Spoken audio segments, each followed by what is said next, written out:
March 6ಕ್ಕೆ digital ರೂಪದಲ್ಲಿದೆ ಬರಲಿದೆ ಭೀಮಾ ತೀರದಲ್ಲಿ. ಇನ್ನು ತೆಲುಗಿನಲ್ಲಿ ಕಡಪ ಎಂಬ ಶೀರ್ಷಿಕೆಯಡಿ ಚಿತ್ರ ಬಿಡುಗಡೆ ಆಗ್ತಾ ಇದೆ. ದುನಿಯಾ ವಿಜಯ್ ಅಭಿನಯದ ಚಿತ್ರ 14 ವರ್ಷಗಳ ಹಿಂದೆ ವೀರ ಫಿಲ್ಮ್ಸ್ ಮೂಲಕ ಅಣಜಿ ನಾಗರಾಜ್ ಅವರು ನಿರ್ಮಿಸಿದ್ದ ದುನಿಯಾ ವಿಜಯ್ ಅಭಿನಯದ ಚಿತ್ರ ಭೀಮಾ ತೀರದಲ್ಲಿ ತೆರೆ ಕಂಡಿತ್ತು.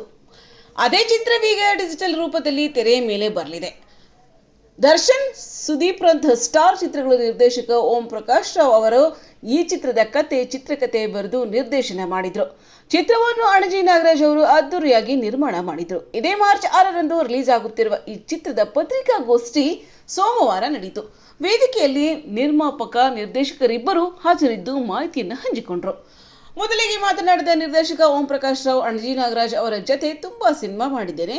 ಅದರಲ್ಲಿ ಭೀಮಾ ತೀರದಲ್ಲಿ ಆಗ ತುಂಬಾ ಸದ್ದು ಮಾಡಿ ಯಶಸ್ವಿ ಪ್ರದರ್ಶನ ಕಂಡಿತ್ತು. ಆ ಚಿತ್ರದ ಹಿಂದಿರುವ ಕಥೆಗಳು ತುಂಬಾ ಇವೆ. ನಡೆಯಲು ಸಾಧ್ಯವಾಗದ ನಟ ಲೋಕನಾಥ್ ಅವರು ಆಗ ಅಟ್ಟವನ್ನು ಸಹ ಹತ್ತಿ ಅಭಿನಯಿಸಿದ್ರು. ಈ ಸಿನಿಮಾಗೆ ನಿರ್ಮಾಪಕ ನಾಗರಾಜ್ ತುಂಬಾ ಕಷ್ಟಪಟ್ಟಿದ್ದರು. ನಂತರ ಚಿತ್ರ ಯಶಸ್ವಿ ಕೂಡ ಆಗಿತ್ತು.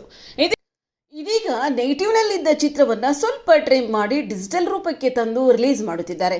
ಕನ್ನಡ ಅಲ್ಲದೆ ತೆಲುಗು, ತಮಿಳು ಸೇರಿ ಬೇರೆ ಭಾಷೆಗಳಿಗೂ ಡಬ್ ಮಾಡಿಸಿ ದೊಡ್ಡ ಮಟ್ಟದಲ್ಲಿ ರಿಲೀಸ್ ಮಾಡುತ್ತಿದ್ದಾರೆ. ನಾನೇ ಯೂಟ್ಯೂಬ್ನಲ್ಲಿ 5-6 ಸಲ ಈ ಚಿತ್ರವನ್ನು ನೋಡಿದ್ದೇನೆ. ಆಗ ಡೈಲಾಗ್ ಮೇಕಿಂಗ್ನಲ್ಲಿ ತುಂಬಾ ಕೆಲಸ ಮಾಡಿದೆವು ಎಂದರು.